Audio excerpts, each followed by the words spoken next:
Hola niños, ¿cómo están? Bienvenidos a esta escuela dominical. Este mes es un mes muy lindo, ¿no es cierto? Donde celebramos la Navidad, el nacimiento de nuestro Señor Jesucristo. En todo el mundo se celebra la Navidad. ¿Y sabes qué es lo que significa Navidad? Significa natividad, que es un acto de nacer. Por eso se celebra la Navidad, porque en Navidad nació el Señor Jesús. Pero hoy quiero enseñarte 4 cosas bien importantes que la palabra de Dios hoy nos va a enseñar por qué se celebra la Navidad. Así que antes vamos a orar. ¿Qué te parece? ¿Tú quieres acompañarme allá en tu casa? Repite conmigo. Gracias, Padre Celestial, por este día. Gracias, Padre Celestial, porque estamos vivos y tenemos salud. Gracias, Padre Celestial, por tener tu palabra en medio de nosotros. Gracias, Padre Celestial, por ser tus hijos, por medio de nuestro Señor Jesucristo. Ahora, Padre Celestial, te pido que prepares nuestros oídos, limpies nuestro corazón para que esta palabra llegue a nosotros como algo muy importante, para que la podamos también compartir con las personas que no conocen tu palabra. En el nombre de Jesús, amén. Yo creo que tú ya tienes listo, ¿no es cierto?, en tu casa el árbol de Navidad, los arreglos, y estás contento porque la Navidad une a muchas familias, y no solamente a nosotros como coquimbanos, chilenos, sino que durante todo el mundo todos celebran la Navidad porque es algo histórico. Entonces, hoy quiero enseñarte 4 cosas importantes sobre este nacimiento, y lo vamos a ver en la palabra de Dios. Te quiero decir que en el Antiguo Testamento, hace mucho tiempo atrás, Dios, nuestro Padre Celestial que está en los cielos, mandó que escribieran unos profetas sobre 4 acontecimientos, 4 cosas que iban a pasar sobre el nacimiento de Jesús. ¿Quieres saberlo? Bueno, te invito a que lo veamos en la palabra de Dios. El profeta se llama Isaías, así que lo vamos a leer en Isaías capítulo 7, versículo 14. Vamos a ver qué nos dice la palabra de Dios. Leamos. Dice: por tanto, el Señor mismo os dará una señal, que la Virgen concebirá y dará a luz un hijo y llamará su nombre Emmanuel. Y también quiero decirte que otro profeta llamado Miqueas 5, capítulo 2, dice, escucha bien, pero tú, Belén, Efrata, pequeña para estar entre las familias de Judá, de ti saldrá el que será Señor de Israel. Entonces, por lo tanto, la palabra de Dios nos enseña 4 cosas. Mira, Dios va a enviar una señal, la primera. Segundo, que este niño va a nacer de una mujer virgen, significa que no ha tenido nunca hijo. Tercero, que se llamará Emmanuel, que significa Dios con nosotros. Y la cuarta, que va a nacer en Belén de Judá. ¿Y tú crees eso? Sí, porque la palabra de Dios, cuando Dios dice algo, lo cumple. ¿Y sabes que el profeta Isaías y el profeta Miqueas, ellos no alcanzaron a ver esta promesa? Miren, acá lo tenemos. Ellos obedecieron la palabra de Dios. Dios les dijo que escribieran estas cosas, pero ellos murieron y no conocieron la promesa de este niño especial. Por eso la palabra de Dios es una promesa que Dios nos dio, en que iba a enviar a un niño hermoso, y ese niño iba a ser muy especial. ¿Y tú crees que Dios cumple su promesa? Por supuesto, Dios siempre cumple todas las promesas. ¿Dónde las encontramos las promesas? Aquí en la palabra de Dios. Por lo tanto, vamos a ver que la palabra de Dios dice en Lucas, dice que se cumplió las promesas que Dios había hecho hace tanto tiempo atrás, mucho tiempo atrás, se cumplieron en el Nuevo Testamento. Y quiero que vayamos a la palabra de Dios. En Lucas capítulo 1 vamos a leer 26, 27 y 31 y escucha bien si se cumplió o no. Vamos a ver.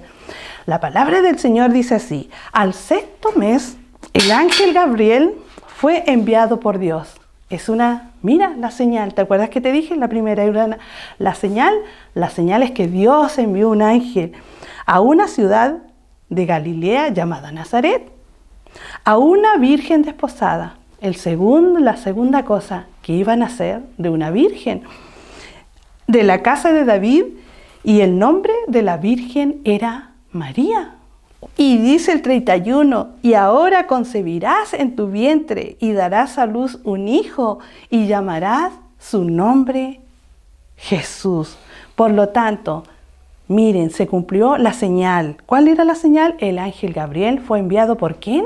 Por Dios. Lo segundo, de una virgen desposada, una virgen, y su nombre era María. Dice de la casa de David, ahí viene la ciudad de Belén de Judá, y su nombre se llamará Jesús, que significa Salvador. Miren, voy a mostrarle una lámina en el cual nos recuerda cómo Dios cumple su promesa. Acá tenemos a María, su madre.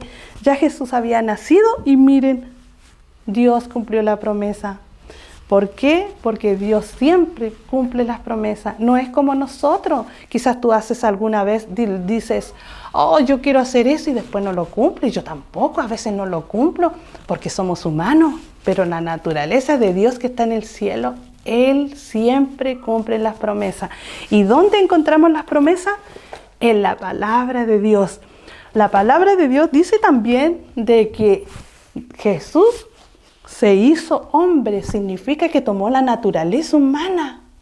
¿En qué sentido? En que Él nació y fue creciendo y Dios estaba con Él. Y les cuento que María, después, como estaba comprometida con José, se casaron, porque el ángel también visitó a José para decirle que iba a nacer un hijo de su prometida María. Y como no estaban casados, él pensó, ¿cómo se va? ¿Cómo? Yo no quiero tener un hijo, ella está embarazada, no es mío. Pero Dios también la señal se la envió a José. Entonces él comprendió y ellos se casaron, ¿no es cierto? La palabra de Dios dice que Jesús, miren, se formó en un hogar terrenal. Su madre, María, y su padre terrenal, José. Porque Jesús fue engendrado del Espíritu Santo, por tanto, su Padre es Dios. Y este versículo que todos lo conocemos de memoria, qué lindo, es donde todas las promesas que Dios había hecho hace mucho tiempo sobre Jesús se cumplen en este versículo, que yo sé que tú lo sabes, así que repitámoslo, porque de tal manera amó Dios al mundo que ha dado ¿a quién? A su Hijo, ¿no es cierto? En forma de un bebé, a su Hijo unigénito, único, no tenía nada más, para que todo aquel que en Él cree no se pierda, mas tenga vida eterna, porque su nombre es Jesús, que significa Salvador. Y tal vez tú estás como este niño pensando, ¿realmente la Navidad son los caramelos que recibimos? Es lo principal en pensar, viene la Navidad, yo lo único que quiero son caramelos, yo quiero regalos. Miren, hay muchos regalos que a ustedes les gusta recibir. También tenemos el árbol de Pascua y tenemos también acá al viejo Pascuero. Y este niño está pensando, ¿es importante eso más que realmente pensemos en este versículo? Porque la Navidad se celebra gracias a que Dios envió a su Hijo unigénito a este mundo. Pero yo creo que tú y yo vamos a estar así como este niño súper contento, decir, no, lo importante en esta Navidad es recordar que un niño vino desde el cielo, ¿no es cierto?, en el pesebre con su madre María y su padre terrenal José, vino y se llamaba Jesús, se llama Jesús porque Él es el Salvador del mundo. Lo más importante de esta Navidad es recordar que Dios nos envió a su Hijo como un regalo. Entonces, en esta Navidad, lo que vamos a hacer tú y yo es que vamos a agradecer a Dios por este bebé que Dios nos envió, porque Él trajo salvación para ti y para mí. Repitamos este versículo que es muy importante en esta Navidad. No te olvides, lo más importante es que en esta Navidad vino un niño desde el cielo para darnos salvación. Porque de tal manera amó Dios al mundo que ha dado a su Hijo unigénito para que todo aquel que en Él cree no se pierda, mas tenga vida eterna. La próxima semana vamos a estudiar otra cosa más muy importante también de los aspectos de si se escribió algo más de Jesús. ¿Y sabes cuál es? Los propósitos. El por qué vino este niño a este mundo. ¿Quieres saber? Nos vemos la próxima semana a las 11 de la mañana. Ahora vamos a orar. Gracias, Padre Celestial, por esta linda historia en el cual nos muestra tu amor y tu promesa de enviar a un niño en el cual nos iba a unir contigo. Gracias, Padre Celestial, porque Jesús es mi Salvador. Gracias, Jesús, por tener la palabra de Dios, la cual nos enseña de cómo tú utilizaste las profecías y también utilizaste, Señor, el cumplimiento para darnos a nosotros ese gozo de celebrar la Navidad gracias a que tú enviaste tu Hijo a este mundo. En el nombre de Jesús, amén, amén. Chao, niños.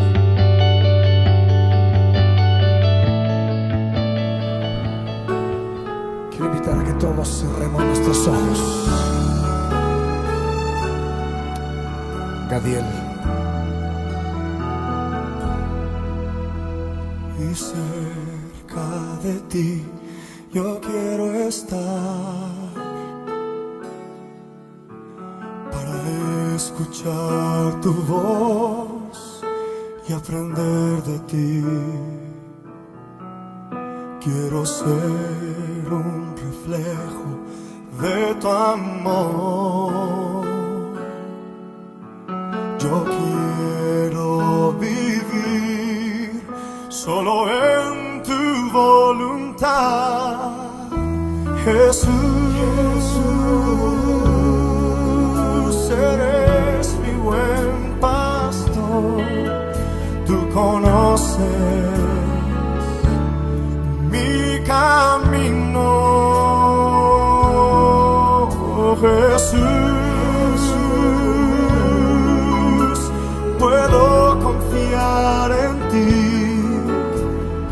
oh mi Dios, me rindo.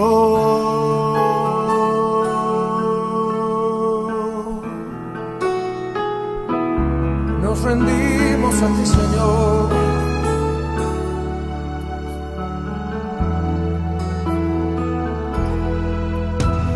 Cerca de ti yo quiero estar.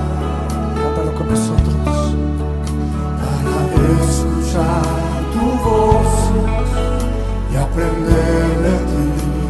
Ser un reflejo de tu amor. Quiero ser un reflejo de tu amor. Quiero vivir solo en tu voluntad, Jesús. Eres mi buen pastor, tú conoces mi camino,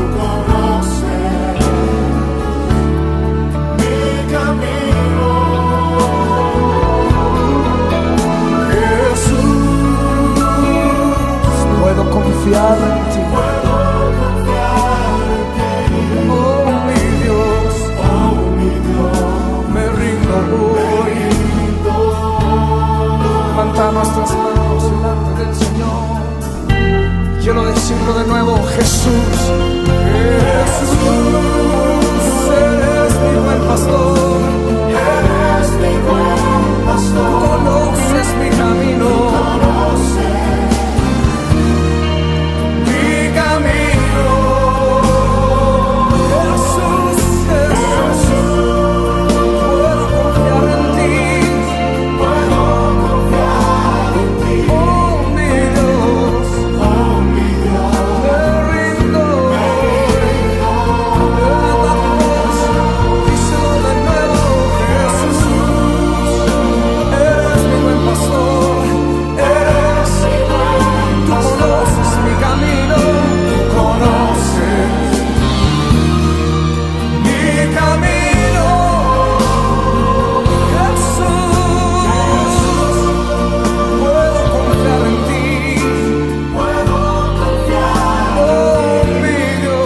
Yo quiero escuchar las voces de mis hermanos cantándoselo al Señor.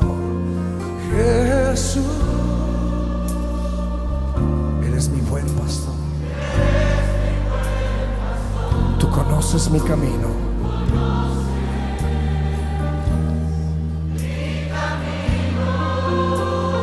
Jesús,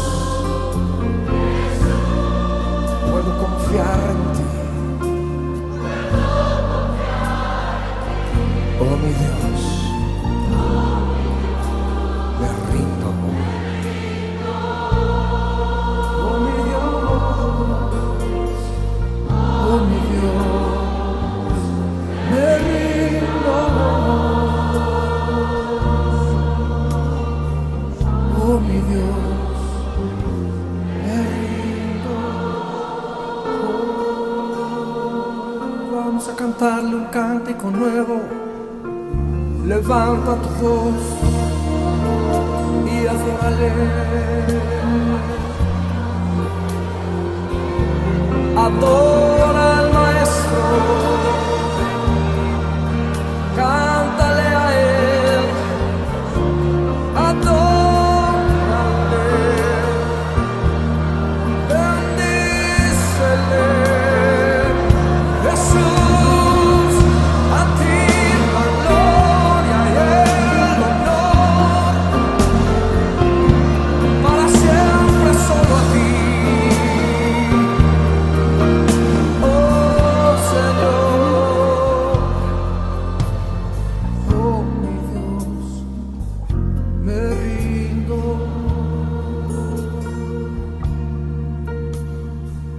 Oh mi Dios, me rindo. Oh,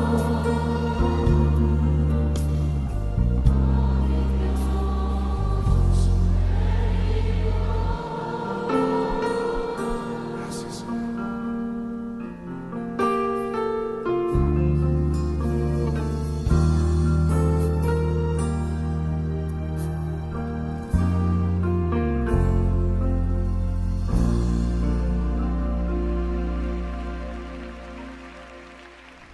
Muy buenos días, hermanos, amigo que pueda estar escuchando. Les saludo con mucha alegría porque es un tiempo especial en que hemos de compartir la palabra de Dios con un objetivo: edificarnos y obedecer lo que Dios dice a cada uno de nosotros, sus hijos. Bienvenidos para este tiempo especial. ¿Sabe? Antes de comenzar a estudiar la palabra de Dios, estamos estudiando las cartas del apóstol Juan.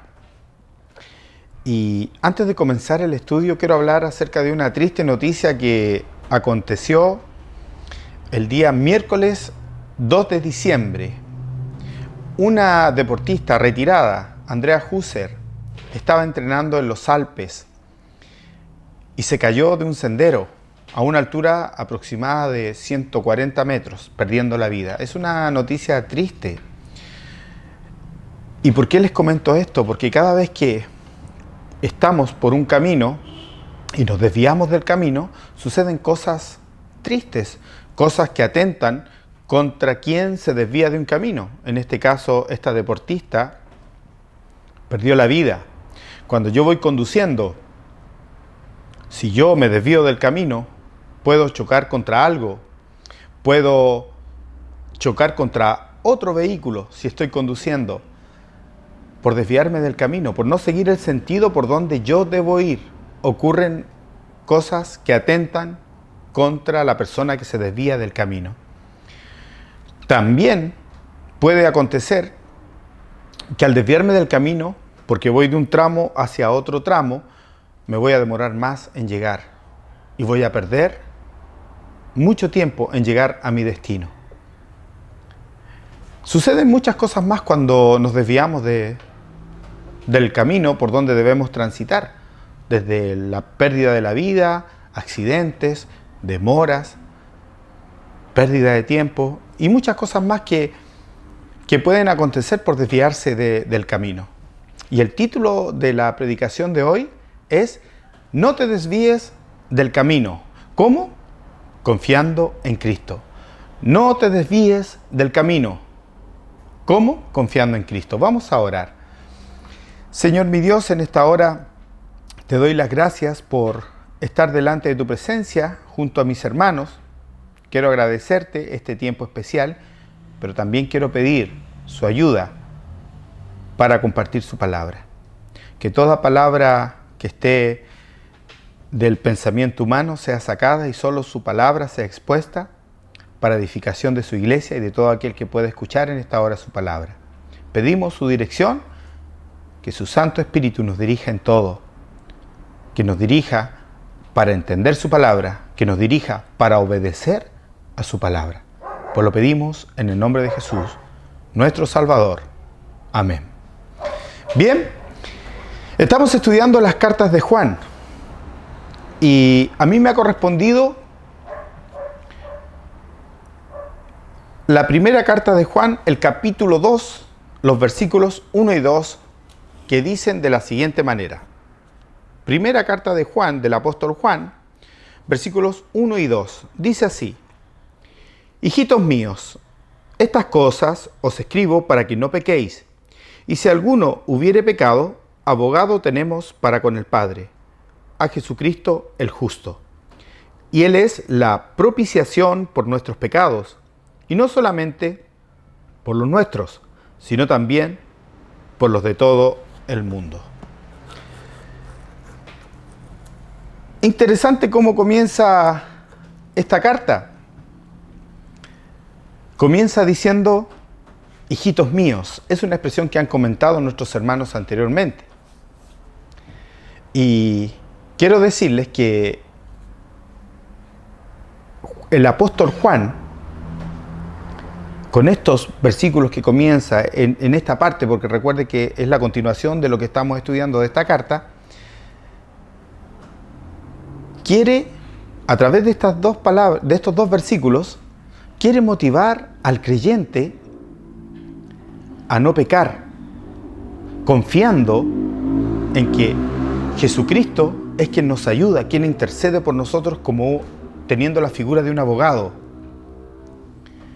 y que con su sacrificio pagó el precio que usted y yo debíamos soportar, la culpa. Cristo se puso en el lugar que yo debía estar para no ser condenado. Y el apóstol Juan motiva a la iglesia a caminar con Dios y no vivir en pecado, sabiendo que Jesucristo nos reconcilió con Dios mediante su sacrificio.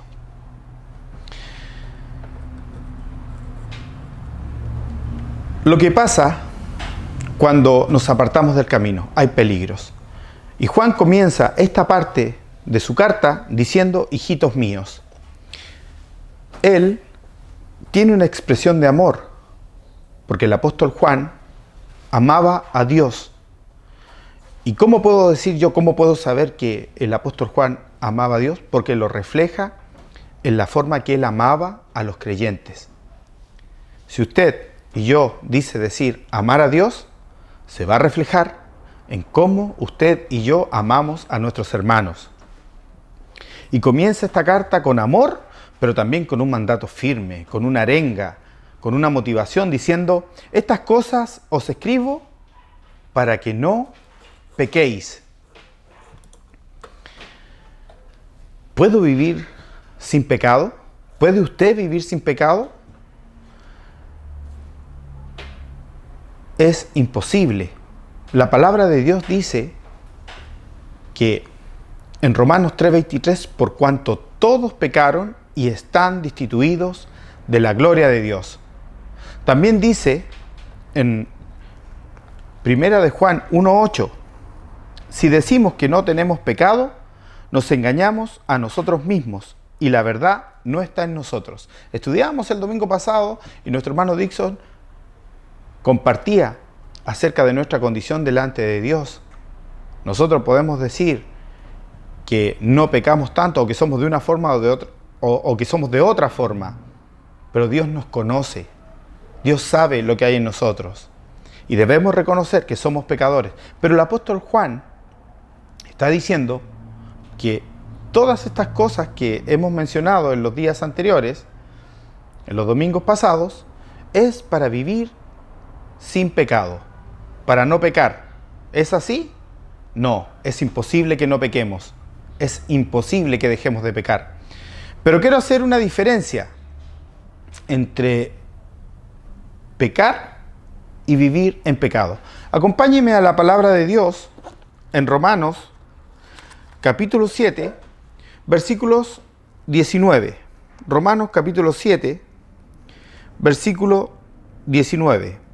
Dice la palabra de Dios de la siguiente manera: porque no hago el bien que quiero, sino el mal que no quiero, eso hago. El apóstol Juan, queriendo andar con Dios, en su condición humana, muchas veces se encontraba haciendo lo que no agradaba a Dios. Porque en su mente estaba el obedecer a Dios. Pero se encontraba en situaciones, como dice la Biblia, de pecado. Porque la palabra de Dios dice que somos pecadores. Si alguien dice que no es pecador, se engaña a sí mismo. Como dice en 1 de Juan 1:8, si decimos que no tenemos pecado, nos engañamos a nosotros mismos y la verdad no está en nosotros. Entonces, ¿qué quiere decir el apóstol Juan cuando dice que escribe estas cosas para que no pequemos? Claramente, no somos perfectos, pero hay una diferencia entre pecar y vivir en pecado. ¿Cómo era mi vida antes de acercarme a Cristo, antes de estar en Cristo? ¿Cómo era su vida? ¿Cómo era mi vida? ¿Cómo es la vida de aquel que no camina con Dios? Efesios es muy claro en describir esa vida. Efesios capítulo 2, versículo 1 y 2 dice así: y Él os dio vida a vosotros cuando estabais muertos en vuestros delitos y pecados, en los cuales anduvisteis en otro tiempo, estando sin Cristo, siguiendo la corriente de este mundo, conforme al príncipe de la potestad del aire, el espíritu que ahora opera en los hijos de desobediencia. Así es la vida sin Cristo. Antes de estar en Cristo, teníamos una vida sin Dios, sin Cristo. Más, 2 de Corintios 5:17 dice: de modo que si alguno está en Cristo, nueva criatura es. Las cosas viejas pasaron, he aquí, todas son hechas nuevas. Ya no es el mismo estilo de vida, ya no vivo como antes, ya no estoy muerto en delitos y pecados, porque ahora soy una nueva criatura. Y ya no vivo en pecado, porque ahora vivo cerca de Cristo. Y Jesucristo es el camino por donde el creyente debe andar y no debemos desviarnos.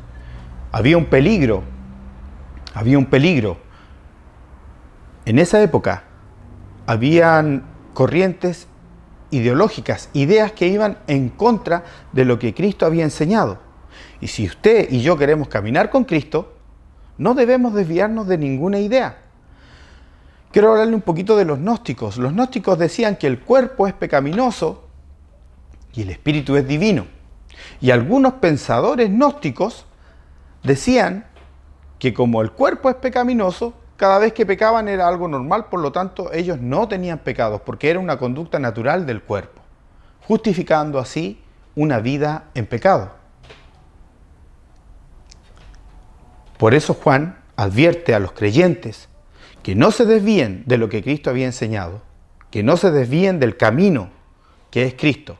Y les dice: estas cosas os escribo para que no pequéis, para que no vivamos en pecado, porque somos nuevas criaturas, para que no venga una idea de alguien en su propia opinión para apartarnos del camino que es Cristo. Porque si usted y yo nos apartamos del camino, cosas no gratas van a acontecer en nuestra vida, porque lo primero que va a pasar es que voy a perder la cercanía con Dios, mi comunión con Dios. Voy a perder mi comunión con Dios. Si yo soy un hijo de Dios que se aparta de Dios, voy a perder esa unión que tenía con Cristo. Porque el pecado me va a apartar de Cristo. Pero Cristo me va a apartar del pecado. Yo decido. Cristo me va a apartar del pecado, o el pecado me va a apartar de Cristo. Es importante no desviarse del camino, es importante no vivir en pecado. Es imposible que nosotros seamos perfectos, pero estar en Cristo me aparta del pecado y el pecado me aparta de Cristo. Con amor, Pablo motiva a la iglesia a que ninguna ideología, porque hay camino, Proverbios 14:12, dice así: hay camino que al hombre le parece derecho, pero su fin es camino de muerte. Ninguna ideología, ningún pensamiento de hombre que sea distinto, contrario a lo que Cristo enseñó, porque Él es el camino, Él es la verdad y Él es la vida. Jesucristo es el camino. Ninguna idea que sea contraria a las enseñanzas de Cristo nos debe desviar del camino, para evitar peligros, para evitar estar lejos, para que no nos alejemos de Dios y estemos cerca de Dios, buscando de Dios. Hermanos míos, Juan motivó a la iglesia a no desviarse, a vivir en Cristo. Así también ese consejo es para nuestros días, donde hay muchas ideas, muchas ideologías, muchas enseñanzas que van en contra de lo que Cristo enseñó. Pero Jesucristo es el camino. Y yo quiero decirle a usted, estimado amigo, estimado hermano, de que estar en Cristo es el camino. Porque Jesucristo es el camino por donde debemos andar, debemos imitarle. Lo que Él hizo para con nuestras vidas. Sigamos adelante.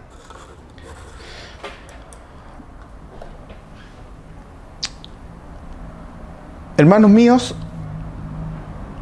la lectura de la palabra de Dios dice en 1 Juan 2:1: hijitos míos, estas cosas os escribo para que no pequéis, y si alguno hubiere pecado, abogado tenemos para con el Padre, a Jesucristo el justo.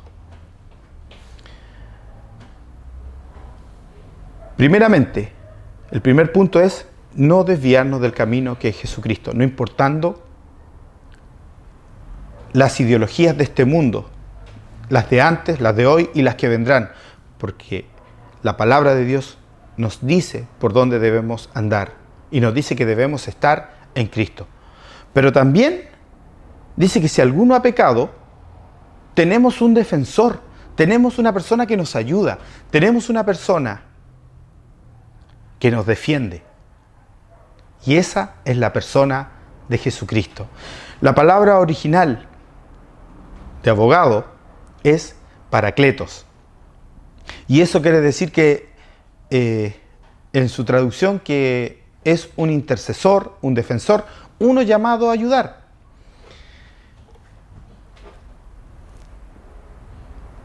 Yo solo no puedo. Nosotros debemos saber que nuestra composición es también parte de mi ser, mi espíritu y mi cuerpo, que son creación de Dios, están definidas porque el espíritu quiere hacer la voluntad de Dios en mi mente, en mi corazón. Mi deseo está el estar cerca de Dios, caminar con Dios, obedecer a Dios. Pero mi naturaleza pecaminosa, que es mi parte material, quiere agradarme a mí mismo. Y esta se contrapone con la voluntad de Dios. Esa es nuestra composición. Y la palabra de Dios cuando dice, y si alguno hubiere pecado, abogado tenemos un ayudador. Hermanos míos, el apóstol Juan está arengando a su iglesia, arengando a los creyentes de esa época y a los de hoy, para que vivamos en Cristo, para que no vivamos en pecado, para que vivamos cerca de Cristo y no nos desviemos del camino. Y también nos está recordando que la persona de Jesucristo intercede por su vida y por mi vida. No estamos solos. Él nos ayuda, Él nos defiende. Es nuestro ayudador. Cada vez que yo quiera estar cerca de Cristo, estar en Cristo, Él me ayudará a apartarme del pecado.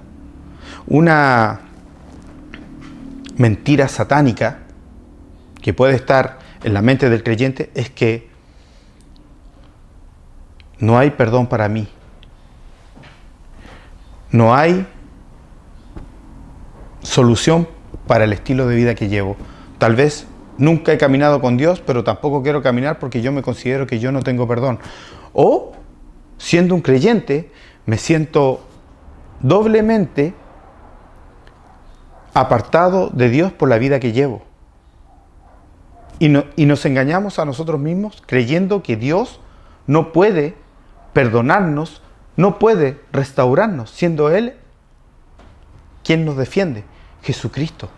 Jesucristo tiene el poder para defendernos. Hay una palabra que me gusta mucho que es la restauración. Saben, yo tenía un amigo, un compañero de trabajo, que él podía encontrar algo roto, quebrado, viejo, y lo transformaba en algo como nuevo. Y la palabra restaurar, en su significado, significa dejar como nuevo. Voy a restaurar esta pintura, la dejaré como nueva. Voy a restaurar esta antigüedad, la voy a dejar como nueva. El Señor Jesucristo tiene el poder para restaurar al creyente y reconciliarnos con Dios, porque Él intercede por nosotros. Y no solo intercede, hermanos míos. El segundo punto es, confíe en Dios. Él es nuestro abogado, Él es quien nos defiende. Deposite su confianza en Dios, deposite su esperanza en Dios. No se desvíe del camino, no nos desviemos del camino, como dice Juan en lo que nos está diciendo. No vivamos en pecado, pero también dice, confiemos en Dios. ¿Cómo? Sabiendo y recordando que Él es nuestro abogado. Él es nuestro ayudador.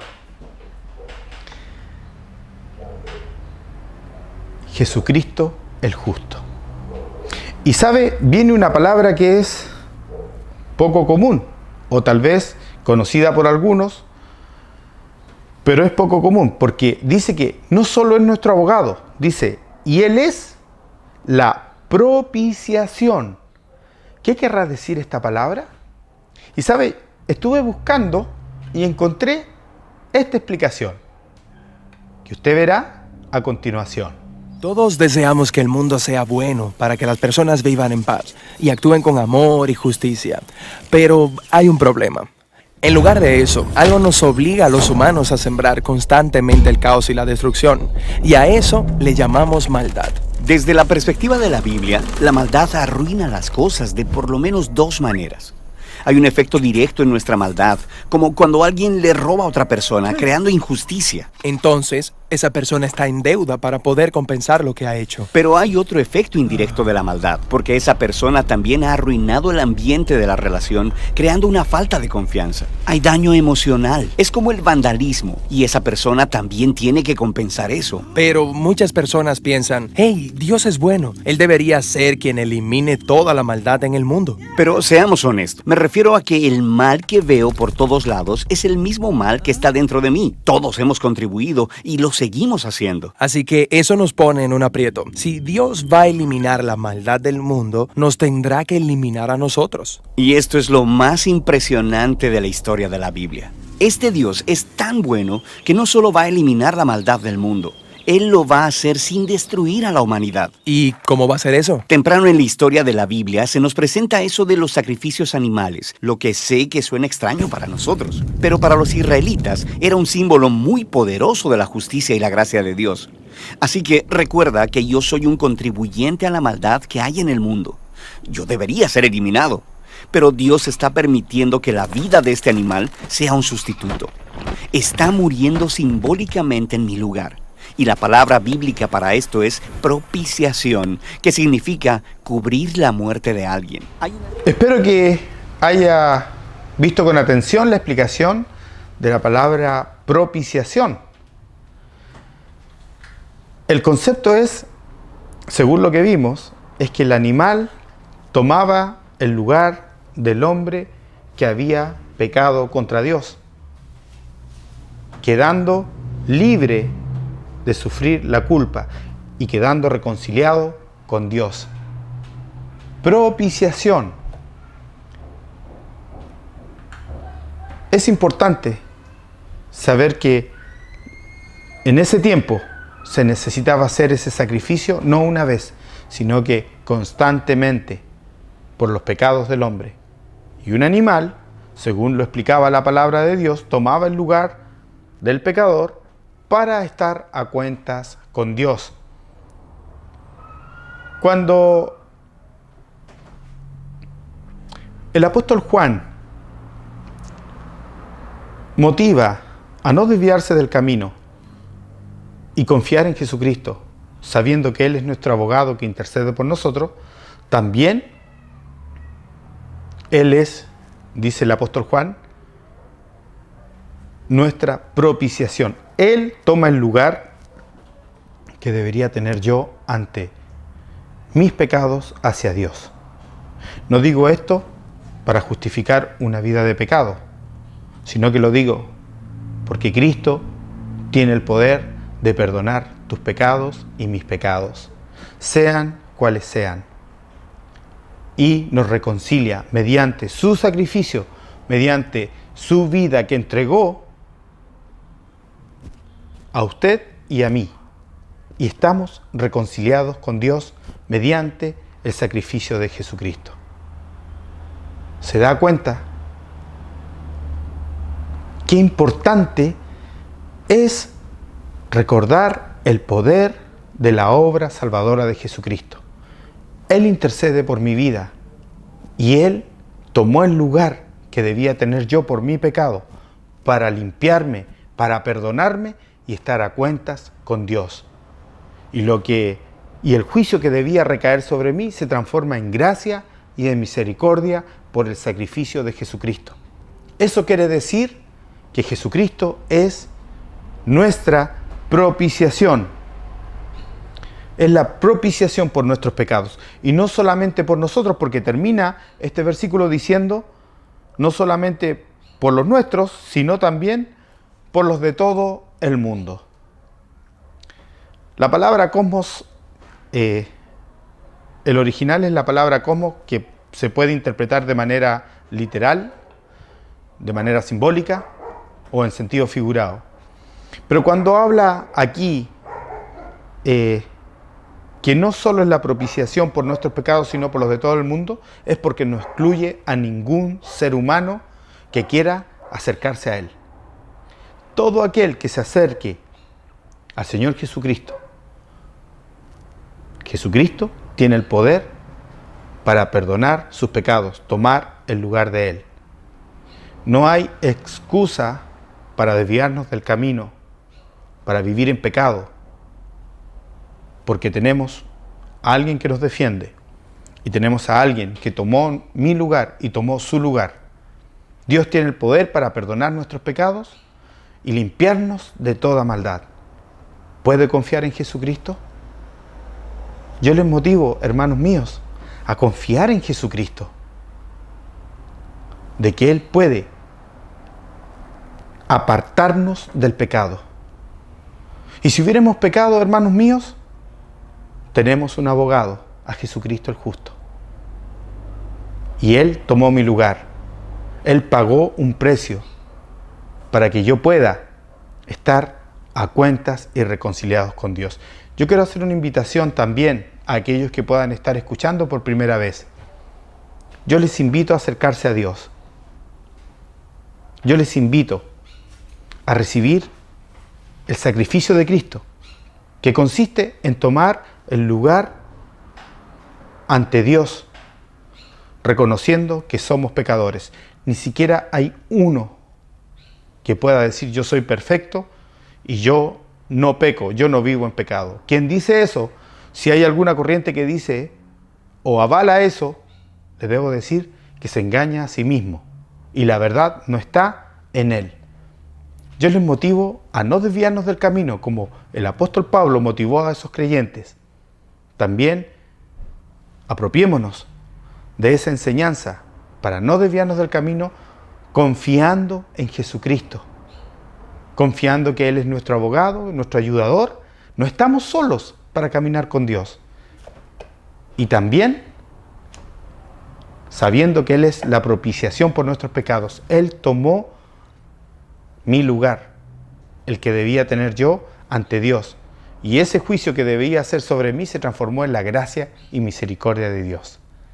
Yo les motivo a no desviarnos del camino y a estar cerca de Dios, esperando que haya sido de mucha bendición para su vida la palabra de Dios en esta mañana, como lo ha sido para conmigo. Yo le invito a orar. Señor, te agradezco en esta hora el que a la luz de tu palabra podemos ver todo lo que hiciste por nuestras vidas, todo lo que haces por nuestras vidas. Tu sacrificio por mis pecados lograron que yo me reconciliara con Dios. Gracias, mi Dios, por ello. Y no solo yo, sino que todo aquel que se ha acercado a su presencia.